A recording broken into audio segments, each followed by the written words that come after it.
Selamat pagi adik-adik. Apa kabar anak Tuhan pagi ini? Saya, anak Tuhan, selalu ceria. Puji Tuhan, hari ini Minggu 19 April 2020 kita kembali bersama-sama melakukan ibadah Minggu Pelkat PA yang walaupun belum bisa bertemu seperti biasanya, adik-adik jangan sedih ya, harus tetap semangat. Adik-adik, sebelum kita membaca dan merenungkan firman Tuhan, mari kita persiapkan pembacaan firman Tuhan yang terambil dari kitab Keluaran pasalnya yang ke-7, ayat yang ke-7 hingga ayatnya yang ke-13. Kitab Keluaran pasalnya yang ke-7, ayat yang ke-7 hingga ayatnya yang ke-13. Adik-adik, jangan lupa siapkan buku catatan dan alat tulisnya ya. Sebelum kita membaca dan merenungkan firman Tuhan, mari kita lipat tangan, tutup mata, kita satu di dalam doa, kita berdoa. Tuhan Yesus yang baik, kami mengucap syukur ya Tuhan atas berkat dan penyertaan-Mu, sehingga Engkau memberikan kami kesempatan untuk bersama-sama mengikuti ibadah Minggu Pelkat PA. Tuhan, sebentar kami akan membaca dan merenungkan firman-Mu. Kiranya apa yang akan kami baca dan renungkan sebentar dapat kami pahami dan dapat kami aplikasikan di dalam kehidupan kami sehari-hari. Ya Tuhan, inilah doa ungkapan syukur kami. Di dalam nama Tuhan Yesus kami telah berdoa. Amin. Nah, adik-adik, sekarang kita akan membaca firman Tuhan, tetapi sebelum itu, adik-adik pause dulu ya videonya. Nah, adik-adik, setelah kita membaca firman Tuhan, Kakak Ika mau tanya, siapa yang kenal dengan Musa? Ada yang kenal? Kalau Harun, ada yang kenal juga? Kalau Firaun, ada yang kenal juga enggak? Wah, ternyata tidak semua adik-adik mengenal mereka ya. Nah, hari ini kita mau mendengarkan cerita tentang perjumpaan dari Bapak Musa, Harun, dan Firaun. Menurut adik-adik, kenapa ya mereka bertiga bertemu? Oh, mereka bertemu karena Musa dan Harun membawa pesan dari Tuhan untuk Firaun, yaitu agar Firaun mau membebaskan bangsa Israel sehingga bangsa Israel bisa keluar dari tanah Mesir. Nah, untuk meyakinkan Bapak Firaun tentang keinginan Tuhan Yesus, maka Harun melemparkan tongkat yang dibawanya sehingga tongkat itu dapat berubah menjadi ular. Nah, adik-adik, pekerjaan siapakah itu yang dapat mengubah tongkat menjadi ular?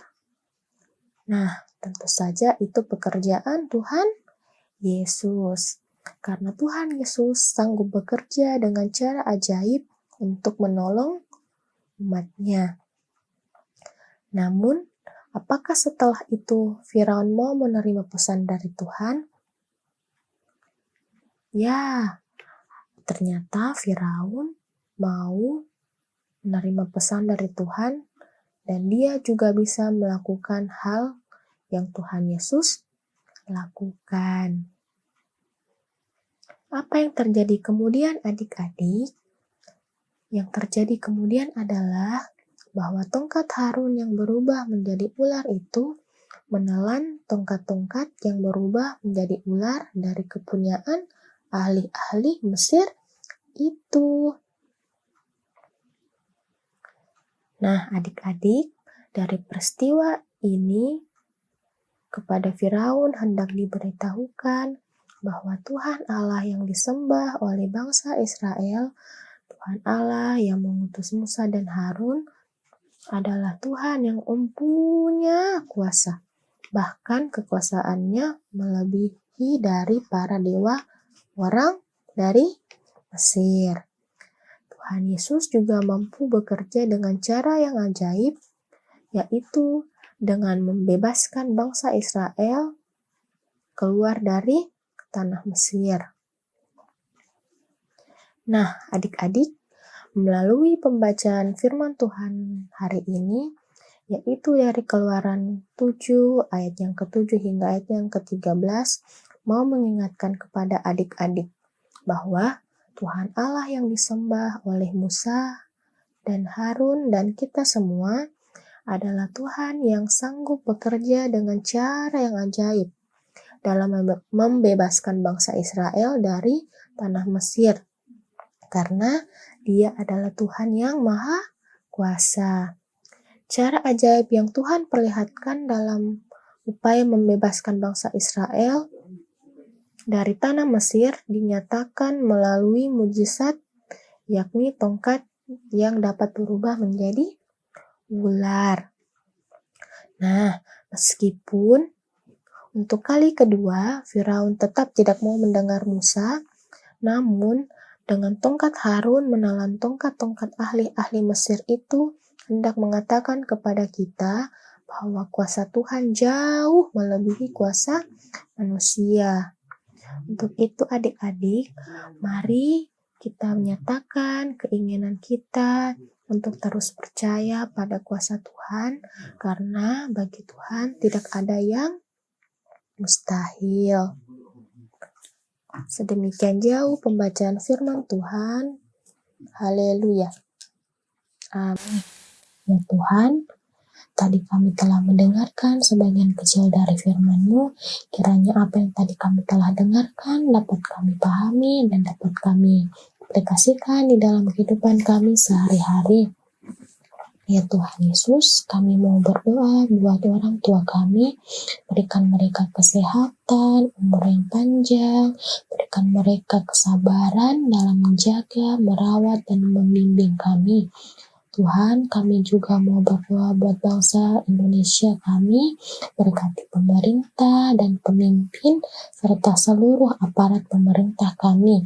Berikan mereka hikmat dan kebijaksanaan, agar mereka dapat membangun negara kami dengan baik dan menerapkan aturan-aturan dengan baik demi kemakmuran dan kesejahteraan rakyat Indonesia, serta untuk kemuliaan nama-Mu ya Tuhan. Tuhan, tolong hindarkan bangsa dan negara kami ini dari bencana alam, tsunami, dan malapetaka. Jauhkan hama yang merusak tanaman para petani. Tuhan juga jauhkan bangsa dan negara kami ini dari virus dan wabah penyakit yang merusak kesehatan kami semua. Yang Engkau tahu ya Tuhan, pada saat ini COVID-19 telah masuk dalam bangsa dan negara kami. Kami yakin dan percaya Tuhan, Engkau mampu menjaga kami semua dimanapun kami berada. Ya Tuhan Yesus, inilah doa ungkapan syukur kami yang kami alaskan hanya di dalam nama Tuhan Yesus yang sudah mengajar kami berdoa secara bersama-sama. Bapa kami yang di surga, dikuduskanlah nama-Mu, datanglah kerajaan-Mu, jadilah kehendak-Mu di bumi seperti di surga. Berikanlah kami pada hari ini makanan kami yang secukupnya, dan ampunilah kami akan kesalahan kami, seperti kami juga mengampuni orang yang bersalah kepada kami. Dan janganlah membawa kami ke dalam pencobaan, tetapi lepaskanlah kami daripada yang jahat. Karena Engkaulah yang empunya kerajaan dan kuasa dan kemuliaan sampai selama-lamanya. Amin. Ibadah kita telah selesai. Selamat hari Minggu adik-adik. Tuhan Yesus memberkati. Oh iya, adik-adik harus jaga kesehatan ya. Rajin makan, rajin minum, dan jangan lupa cuci tangan ya. Sampai ketemu adik-adik. Dadah.